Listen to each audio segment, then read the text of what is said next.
So it really angers me when law enforcement and police, prosecutors turn victims away because, I'm the one that gets the calls of the people that have lost their lives because of this, and it's devastating. And people get divorced because of this. People, their marriages are ruined, their relationships are ruined.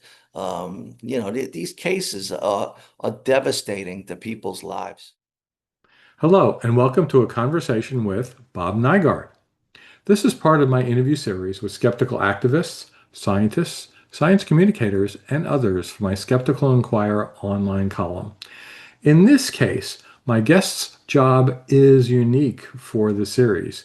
He's a private investigator. Welcome, Bob, and thanks for joining me today. Thanks for having me. I'm so glad I could finally get you at a slow moment. You're actually harder to get an interview with than Bill Nye or Neil deGrasse Tyson. I've been trying to get Oh, wow. when you had a break in your schedule for I think it's been years now since the last time we talked. Yeah, it's been a while, and I've been swamped with cases. So my viewers might be wondering, why am I interviewing a private investigator for Skeptical Inquirer? Well, I'm going to read an excerpt from your Wikipedia bio, and that should explain it to the viewers, okay? From Wikipedia. Bob Nygaard is an American private investigator specializing in the investigation of confidence crimes, most notably psychic fraud. He's been instrumental in the arrest and conviction of numerous psychics, helping their victims obtain justice, including financial restitution amounting to millions of dollars. He's consulted for ABC News and 2020 as a specialist in psychic fraud. Nygaard previously was a member of the New York City Police and Nassau County Police Departments, retiring from service in 2008. In 2018, Nygaard appeared as himself in episodes of Psychic Didn't See Him Coming, was the name of it, on the true crime drama Pink Collar Crimes. And he also portrayed himself in on the Psychic Con episode of the ABC series of The Con. So again, welcome. I'm so glad to get this time with you. Yeah, this is great. I always enjoy speaking with you. Yeah, so for the viewers, the last time we talked was 5 years ago, and then I think it might have been 2 years, so 7 and 5-ish years ago. And those were not video interviews, right? So I turned Right. those into text articles the first time I'm getting you in video. And we can catch up because I'm sure a lot's happened in 5 years, right? Like the police departments have gotten right on psychic fraud, and there's no more fraud anymore, and psychics are all been put away, and Oh nobody yeah. gets taken advantage of. Yeah. Oh, okay. Could they wake up? Did, did I not get that right? You're Did I in a not get dream that? world there with that one. You're in fantasy land. So for people who don't know the subject at all, I think they would just think, well, if somebody is ripped off by a con artist, no matter what their stripe is, they're just going to go to jail because the police are going to arrest them and they're going to be found guilty. So what's the problem with that way of thinking if you go to a psychic and they take you for a lot of money? Well, the problem is that when people walk into police stations, they're usually met with a blame the victim mentality. And the reason for that is, the police, they look at the person and they say, well, you willingly gave your money to the psychic. It's your own fault for going in there in the first place and believing in this stuff.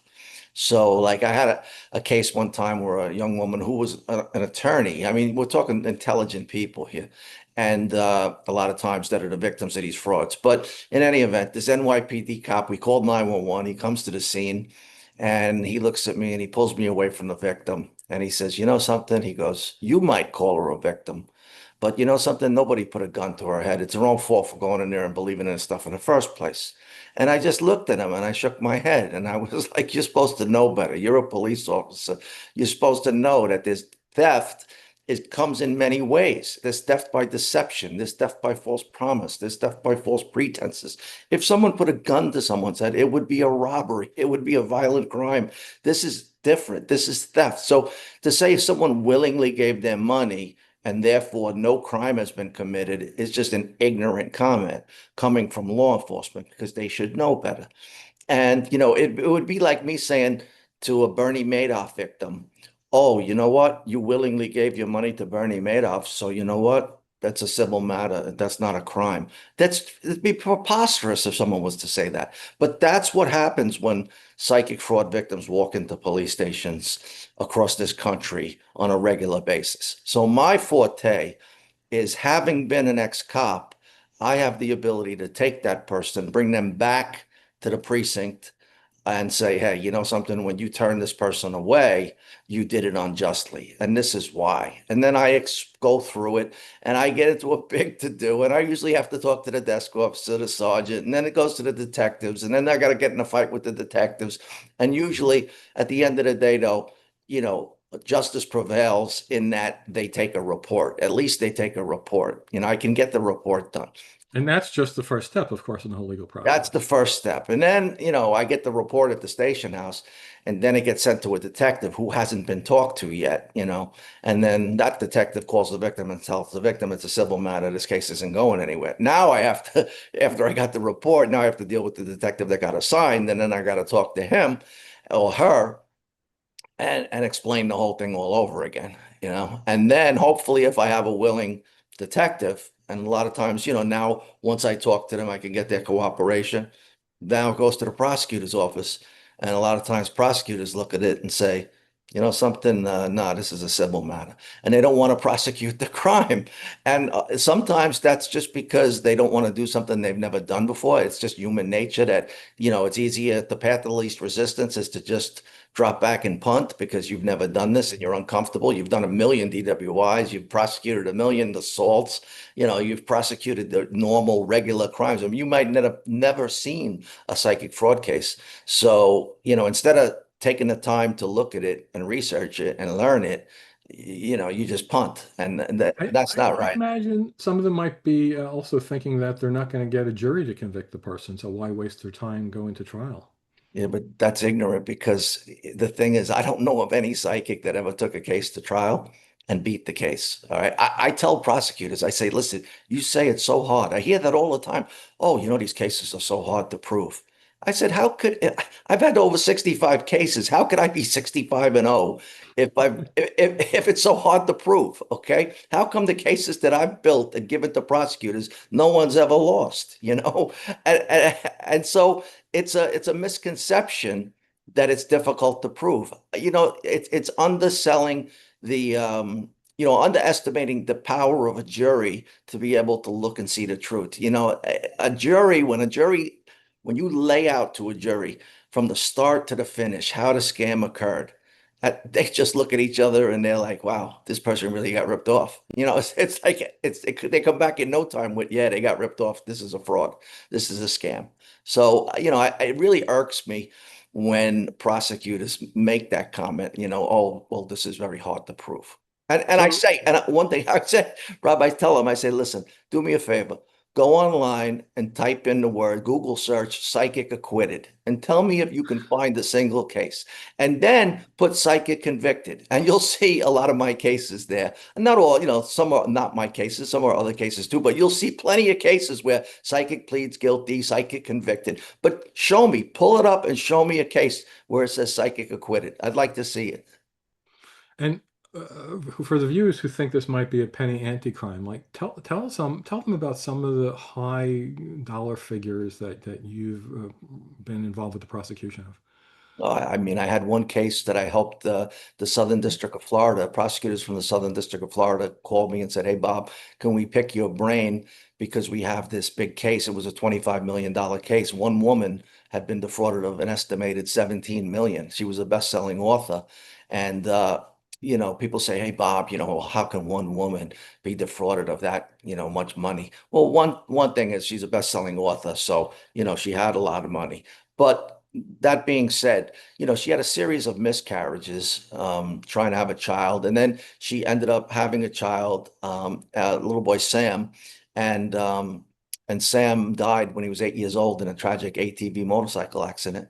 And I mean, imagine the poor woman, and she was devastated by the death of her child. And she went to see Rose Marks on Central Park's West in New York City by the Plaza Hotel. She met her, and next thing you know, this long-term offense occurred where over the course of many years, at least 10 years, she was defrauded of an estimated $17 million. That So, I mean, that number would boggle most people's minds who've never heard of this. And the very first time I heard of these numbers, I was astounded too, because I picture somebody going to a psychic reading, it's $100. $200. They may not even believe, they may just think it's fun. How do we get up to tens of millions? How does that happen? What happens is people go down the rabbit hole. Once the psychic gains their confidence and trust, they know they're experts in how to string them along. And what they say is, I need this money because money's the root of all evil. Whatever your source of your problem is, there's this curse, there's this black magic, there's this negativity that's plaguing you. And in order to combat that, we need to draw it away from you. And the way that we will draw it away from you is with money because evil loves money. So it'll be attracted to the money. The evil will be attracted to it. And then what happens is I'm going to take your money. I'm going to take it to my church, to the altar once the evil is attracted to it. And then I'm going to cleanse the money. I'm going to use the money to combat and break the curse. And then I'm going to give you back your money once I cleanse it of the evil. But what happens is the psychic doesn't give the money back. And then the psychic inevitably comes back to the person and says, "Oh no, we've angered the evil and this is worse than I ever thought it was. This problem is more serious than I thought. And we need more money in order." And if we stop now, it'd be worse than if we had if we had ever started it. So we need to continue this, or you're in danger. Your life is in danger. My life is in danger. My family's life is in danger. And they put this guilt trip on them. But it's all psychological manipulation, and it's something that they've learned for over 1,000 years, and it's been passed down from through families where they learn this, and it's just a con that is expertly done to vulnerable people. And when you're dealing with a vulnerable person, they're ready to suspend their critical thinking because you're selling a very powerful product, and that product is hope, but it's false hope. That's the problem. As you alluded to before, I think it's not just dumb people who can fall for this, right? And there are people who are clearly intelligent because of the jobs they're performing, and also people who are in like positions of authority in locations. I think you once mentioned somebody who was a CEO of a corporation who was taken down by this, right? And doctors, medical doctors. College professors, rocket scientists, people that do drug research. I've had, teachers, lawyers, doctors. I had a New York City cop call me and tell me that he was ripped off by a psychic. And then he proceeded to tell me, a lot of us, in the department, we go see psychics. Now, I don't know whether that's true or not, but that's what he said to me. And that one floored me. That one shocked me. Wow. All right. So I know that you just came off of a big case, or at least you have a hiatus in it. Let's talk a little bit about that. It was a Pennsylvania case. Tell me about that one, please. Yeah, I can't get into the specific details of the facts of the case. I can just say that, a woman came to me and called me and told me that she had been defrauded. She felt that she had been defrauded. And, so I built a case like I normally do and did a financial fraud investigation. And then I presented it to the Montgomery County Detective Bureau in Montgomery County, Pennsylvania. And I got to say, they gave me their complete cooperation. I had a detective that was just a pleasure to work with, and he treated me like I was a partner. And we exchanged information and shared information. And at the end of the day, we ended up tracking her down, and I ended up finding her in New Jersey. She had made a mistake. I'm not going to get into what that mistake was and how we were able to locate her, and I was able to find out where she was residing. But and then I got the cooperation of the Kearney Police Department, and I assisted them and helped them in placing the suspects. There was two suspects under arrest. And one of the suspects was Gina Marie Marks, a woman that I had caused to be arrested 5 times since 2008, that I had helped. Her name is on your Wikipedia page, and I think it was covered in one of those two TV shows, right? Yes, the So, one show, Pink Collar Crimes, was all about my, cases against, that I had helped build against Gina Marie Marks. so a repeat offender numerous times. She was Correct. found guilty, correct? Correct. Yeah. But I mean, of course, in the latest case, as in all criminal cases, Yeah, yeah. there's a presumption of innocence. Everybody's innocent until proven guilty in a court of law. Yeah. So, but you had tracked her for years previously and multiple convictions, as I remember. Yes, sure. The prior four times ended in her pleading guilty and being convicted. And the first time, I had five clients, and she was defrauded them of 65,000, and they got back the 65,000, and she pled guilty, and she got probation. And then not long after that, I had a case against her where she had violated probation, and I got a call from a guy that said his sister was being ripped off and it was 312,000 plus. So I took that case, and then another victim popped up that wasn't my client that was out about 157,000. And then there was another client of mine that on a separate case that was out 30,000. So they combined all those cases in Broward County, Florida, and it was around a little over 500,000 between the three victims. And she ended up pleading guilty, getting sentenced to 18 months in Florida prison, and she paid back over $500,000 to the victims, full restitution, which was a good outcome in that one. So between the first one, 65,000, and then the second one, 500 and plus, now we're at 565,000 that the victims got back, in their pocket, not just a criminal restitution order.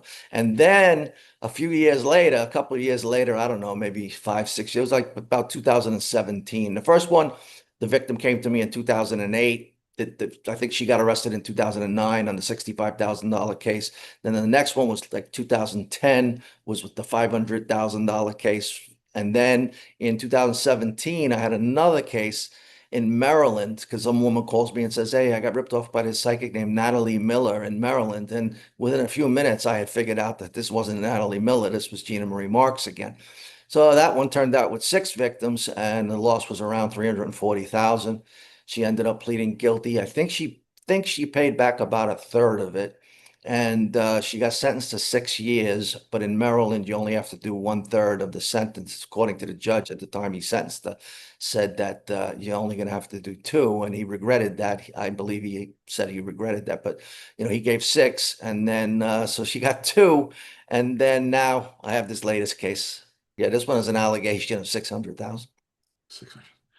The people who are convicted and the criminal justice system just doesn't keep them long enough or whatever, and there's no rehabilitation. They just go and do it again. But my understanding is that in a lot of cases, the as far as the criminal justice system goes, is the people are arrested and the money is returned and then they're let go, right? They don't even serve a criminal sentence. A lot of times, yeah. A lot of times it's just pay the victims back with their own money.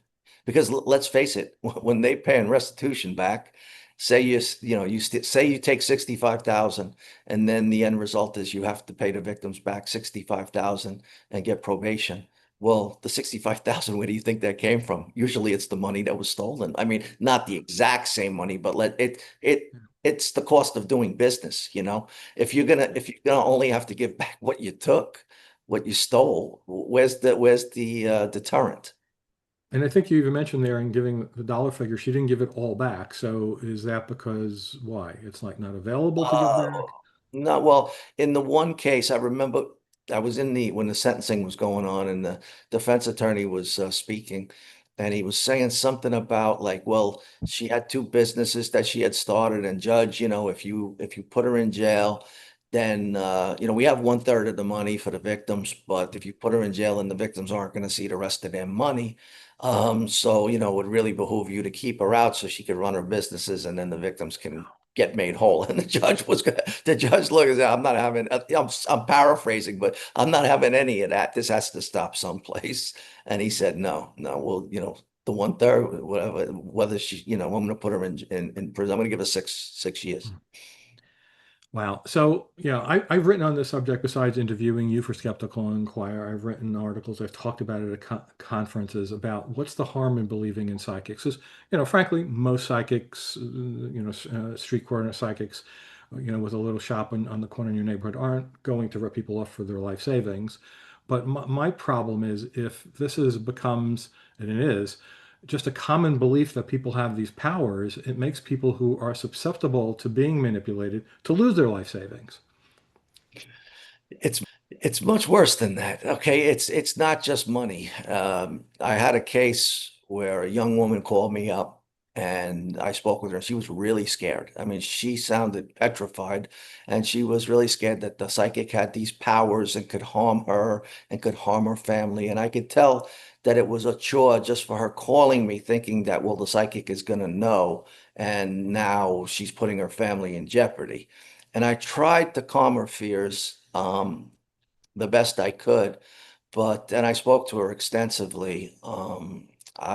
I think I remember it being well over an hour. It might have even been 2 hours. I don't remember exactly. It was extensively though, and I did my best to try to say, listen, I can help you, and like this woman doesn't have the ability to hurt you or your family, but I just couldn't get through to her, and then she didn't hire me, and a year later.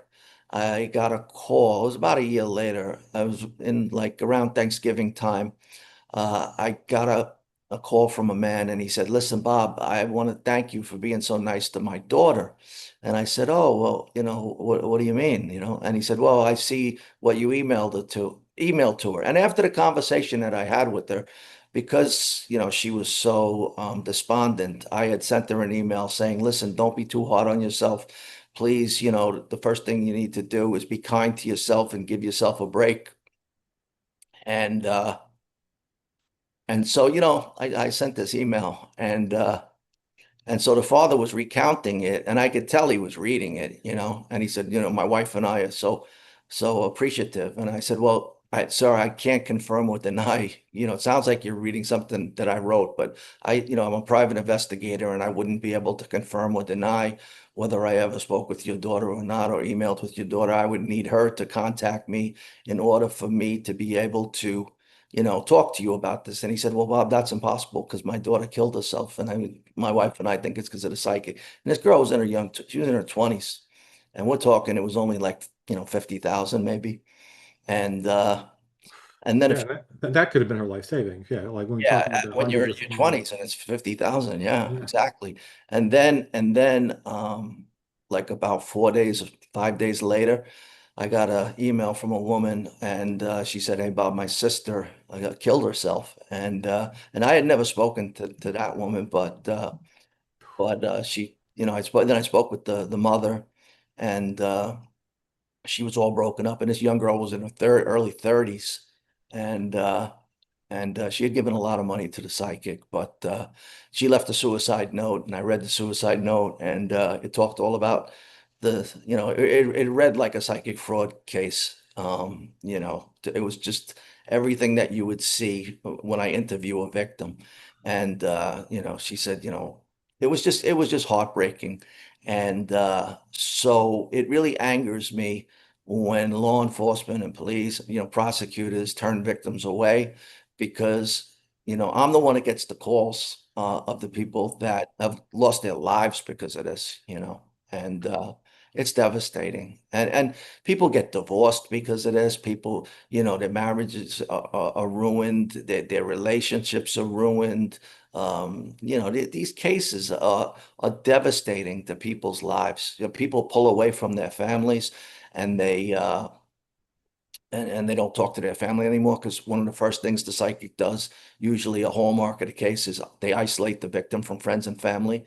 So they say, listen, you can't talk about this work with anybody, like right from the get-go. It's like if you tell anybody something really bad will happen to you or me or your family, we have to keep this between you, me, and God, and that's it. And as we do this process, because they know if the person wants to go home and say, I was talking to a psychic and she said to go to the bank and get $30,000 and get an egg and put it under my mattress, the person, their roommate or their husband or, their loved one or their mother or father would say, whoa, whoa, time out. Their friend would say, wait, what are you doing? Like, stop. So the psychic can't have that. So one of the keys, one of the red flags is if a psychic says, hey, listen, don't tell anybody about the work that we're going to do, that's running the opposite direction. It's like I go into Best Buy and I buy a TV set. The guy doesn't say to me, hey, listen, after you buy the TV set, don't tell nobody else that you bought this here. Like who else does that, right? So, but there's all of these psychological tactics that get used. They isolate the victim from friends and family. They create a sense of dependency. They exacerbate the victim's fears. They do a cold reading. They learn, they talk to the person and learn what is it that's bothering them. Is it that they a relationship issue? Is it a job issue? They lost their job or they want a promotion or their husband left them, their wife left them, someone is cheating on them. Is it that they have a child that's sick? Are they sick? Were they diagnosed with cancer? Whatever it is, and then they just key in on that. And then they go from there to, oh, well, I can find out what the root cause of this problem is. And inevitably, it's this black magic that was done on you or this curse that's plaguing you. And we have to put an end to that in order for your husband to come back to you. And well, I can cure the cancer. Don't worry. I can cure your child of autism. I can bring your boyfriend back. I can get you the promotion that you wanted. It's whatever your heart's desire is. They see what that is, and then they promise they can make it come true a lot of times. How do they convince people that they have the powers to do these things? They are just very persuasive. People go in there and you walk out of a doctor's office and you're told you have terminal cancer. And the doctor's not going to say, hey, listen, I can help you here. I mean, he can do what he can do, but that's it. There's a limit to it. But you walk into the psychic and you tell the psychic, I was diagnosed with terminal cancer. The psychic turns around and says, oh, wait a second, wait a second. The doctor doesn't know what they're talking about. This isn't, see, he's dealing with this from a physical aspect. This is a spiritual problem here. And I have the power to use my, psychic ability to cure this situation spiritually, you know? So Wow. it's funny because a young girl one time called me and she was in the industry, I guess you would say, within the business. She grew up and her family forced her into being a psychic. And she was calling me and telling me about how she wanted to get out of the life and how she didn't want her daughters to be in the life. And she was telling me how when she was young, the mother sat her down and gave her like a script and taught her the script of what to say and then would role play with her and make believe she was a client a mark. And, one of the things she told me was this thing about the spiritual problem. Like the mother would say, oh, I went to the doctor and he said, he told me I had cancer. And she says, oh, and she didn't know what to say. And the mother yelled at her and said, wait a second, you got to go right into the fact that, oh, that's because the doctor only deals with physical problems. This is a spiritual problem. So she drummed that into her that that's the response to that, you know, to that scenario. And they practice this. This is, they get up in the morning, they go to bed at night, and it's all they do. And they started when they're 15, 16 years old. And it's one person after the next. They're role playing, then they're actually seeing clients, they're listening to their mothers when their little kids talk on the phone. And the victims, and the words just roll right off their tongue. And what people a lot of times underestimate the power that a psychic has in terms of their powers of persuasion. Hmm. Yeah. Have you ever had a case or heard of one where the psychic who had influenced the person and taken money from them actually believed that they were psychic and weren't running a con? I haven't had one of those. No. Hmm. No. So yeah, I guess it makes sense. People going to these lengths would just be trained to rip people off, as you said. But I know there are a lot of psychics. I'll say, I think there are a lot of people who present themselves as psychics who actually do believe they're psychics. They're Mhm. not probably taking hundreds of thousands of dollars from people. They're doing readings, and in some way they're intuitive, and they, do cold reading really well, maybe not even realizing they're doing it. And the feedback they get is positive, and they think that it's psychic powers. I mean, what are your thoughts on that? I don't deal with it at all. Yeah, so it's not your case. Yeah. I target, I look at it from a police, investigative, Yeah. bringing someone to court. Like I can't go into court, and I've never tried to go into court and say, hey, listen, this person ripped this person off and they said they were psychic and they're not. Like that's not what I build cases about. Yeah, I that's build not, it's not cases even illegal. Well, I guess it is illegal. I looked this up in like at least New York State since the 90s. Like you can't practice fortune telling, but no one prosecutes it unless people do it, even if you're only taking $20 readings or whatever. But yeah, it's not prosecutable apparently. Just too many people doing it and they don't care. Yeah, but that to say it's not prosecutable is not correct. It is prosecutable. It's that there's not a will to prosecute it. And Well, that's another thing that irks me because in New York and Pennsylvania, there's fortune telling statutes. Now, if those fortune telling statutes were enforced, then you would prevent a lot of grand larcenies from occurring. So it's kind of like the broken windows theory of policing. If you take care of the little problems, then you don't end up with the big problems. Okay. Uh, So you have these statutes that the legislature enacted. And yeah, okay, Pennsylvania, they enacted it in 1861. Okay. And people say, well, that's an outdated offense. You tell my client who's out $600,000 that it's an outdated offense. You tell people that are out $17 million that it's an outdated offense. No, it's not an outdated offense. And you tell the families of the young girls who committed suicide that it's an outdated offense. No, it's not. You know, it irks me that, I was a cop and I believe that the law should be enforced. And you will go right around Manhattan. You see fortune telling parlors, every 3 blocks, there's a fortune telling parlor. And the fact that the police just drive by it to me, it's unconscionable and the law should be enforced. And in fact, I had a meeting with the chief of the Manhattan DA's office Financial Crimes Bureau in the Manhattan DA's office, and this guy Kofi Scansculati. And during the meeting, it was me and a client of mine who was alleged to have been ripped off for over 200,000, and the DA's office was declining to prosecute it. And we had clear. You could debate all you want about grand larceny. I mean, it was a strong case in my opinion. And the NYPD actually made an arrest on the case, and then the DA's office refused to prosecute it. But I brought up the fact that, even at a minimum, we had fortune telling, which is a crime. And we had clear and convincing evidence of fortune telling. And this chief of the bureau said, something and I'm paraphrasing again, but um, he said that this office, meaning the bureau, the Financial Crimes Bureau, he goes, will not prosecute fortune telling as a standalone offense. We just will not do it.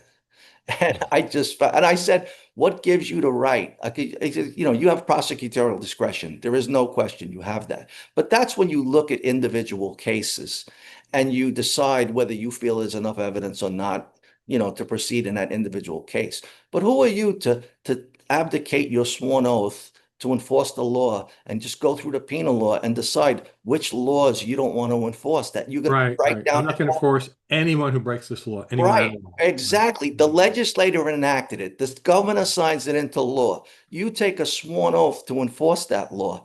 And then he said, well, I think it's unconstitutional. The prevailing attitude is unconstitutional. I said, is it on the books? Well, yes, it is. Has it been declared unconstitutional? No. Yet, no. So if it's on the books and someone violates it and you took an oath, you're supposed to enforce it. I said, well, and then I went into what gives you the right to just unilateral, go through the penal law and strike out laws that you don't feel are constitutional. And I went through the whole thing about, you took an oath and I took an oath, and, as a police officer, and the end result of that question, when I said, how, what gives you the right to do this, is he turned the camera off and shut the meeting down, abruptly Uh, shut the meeting down. So, it is what it is. It's very frustrating, but as someone that devotes, their life to enforcing fortune telling, it pains me, and being an ex-police officer, when there's a law on the books and it's just being ignored, by both police and prosecutors. yeah, and that probably goes a long way to convincing the public in general, which therefore, feeds you victims eventually, that this is a real thing. Because, hey, this fortune telling is all over the place. That has to be real. Why wouldn't they be prosecuting it if they're ripping people Right. off? Right. Right. So Yeah, it's I kind mean, of like, people would think, well, like it can't be against the law. Like, right, not even against the law. It has to be real. Like, yeah, and I go, yeah, but yeah, and then I walk into precincts too, and I say, listen, we have a fortune telling, and they're like, well, that's not a crime, and I'm like, yes, it is. It's in the New York State Penal Law. Now, you know what? They should know that. I don't mean to come down on them, but the thing is, they should know that they went through the police academy. You learn the penal law. That's one of the things you learn. Okay, yeah, it's a 5-minute point in the academy where you're going through the law and you see that mm, you get taught it, but you're still supposed to know it. And when you don't know your job, and you turn people away and say, oh, this is not a crime, it's a civil matter, you do a great amount of harm. In professions, there's a certain minimum, standard of care, and you're supposed to know your job. And so it just bothers me. I'm just telling you, that's a pet peeve of mine. I don't understand how I could walk into precinct after precinct after precinct in New York and get told, oh, this is not a crime. And then I got to take it out and show it to them. And then they look at me dumbfounded, like, well, I never heard of that. I said, well, there it is. I mean, what do you want me to tell you? You know? So here's my speculation without any evidence, I'll admit. Whenever they do polls of the American population, on belief in paranormal things, including psychic powers and mediumship, a huge percent of people believe in psychic powers and mediumship, 40%, 50%, something upward. And police officers are people, right? So they may, in fact, believe these things are real and they should have never made a law against it. Maybe they won't come out and say that, but that might be in the back of their minds. Like, why am I going to prosecute this? This is legit. Well, there was one point during the meeting, the Zoom meeting that I had with Kofi Scanscalati, the chief of the Manhattan Financial Crimes Bureau, and he said that the fortune telling is akin to a religious practice. Ah, And that just floored me too, because there was a case, People versus Ballard, where Ballard was claiming that there was a case, a New York case, and the defendant was claiming that the fortune telling was okay because it was he's practicing his religion. And the court said, no, you cannot hide behind, religion as a means of defrauding people. And I'm paraphrasing once again, but you can't use, oh, well, this is my religion as an excuse to defraud people. so this is actually interesting. I did the talk on what's the harm in believing in psychics at a humanist group, and somebody asked me, I was just talking about this topic, psychics. I said, what's the difference between that and going into a place and the faith healers, claiming that they have magical powers and wanting donations so that they can continue their faith healing practice. Yeah. So, Well, I kind of yeah, sloughed the answer to that off. I didn't want to get into right. religion, but Right. Well, you need evidence of things like, like when James Randi caught the guy with the earphone, Peter Popoff. saying that he knew things, and he was getting fed the information through an earpiece. I mean, that's how you build cases, by doing the due diligence and showing the provable lies. And that's how you build a good criminal case. So, have you ever been threatened as a reaction to your work? No, no, I haven't. That astounds me. I mean, you're putting Yeah, people away, or regard at least for right. and causing them hundreds of thousands of dollars in losses to give back money. And like, I'm surprised. Yeah, well, I was a cop. I know how to protect myself. I have a weapon. All right. It is what, I'm armed. I mean, it is what it is. Doesn't bother me.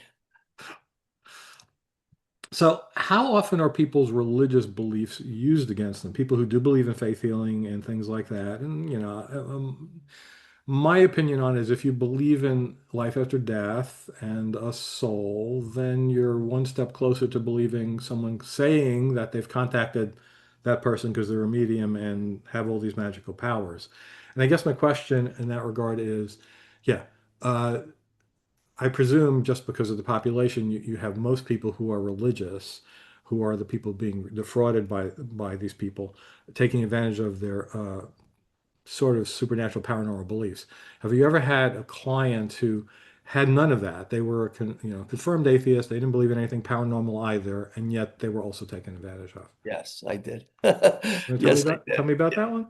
Well, it just was someone that, was going through a difficult time in their life. And I can't get into specifics of Yeah, it, sure. unfortunately, but, they were going through a difficult time in their life, and they just suspended their critical thinking on this one occasion, because what they wanted so bad to happen, and what the result that they wanted, that the psychic said that the psychic could provide.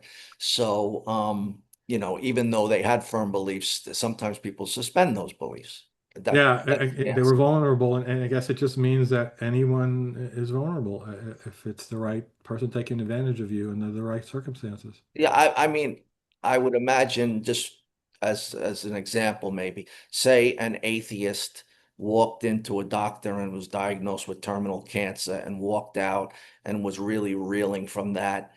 but then saw a psychic shop and went in, and then the psychic is a professional con artist and just knows the right words to say, and the person is caught at a vulnerable moment, maybe they would have the fault believe in this person and have want to believe that maybe this psychic could cure that cancer when the doctor couldn't. It's possible. I mean, Hmm. even if you're an atheist, you could still, I think you could still fall for it. I want to hope not, but I guess you're right.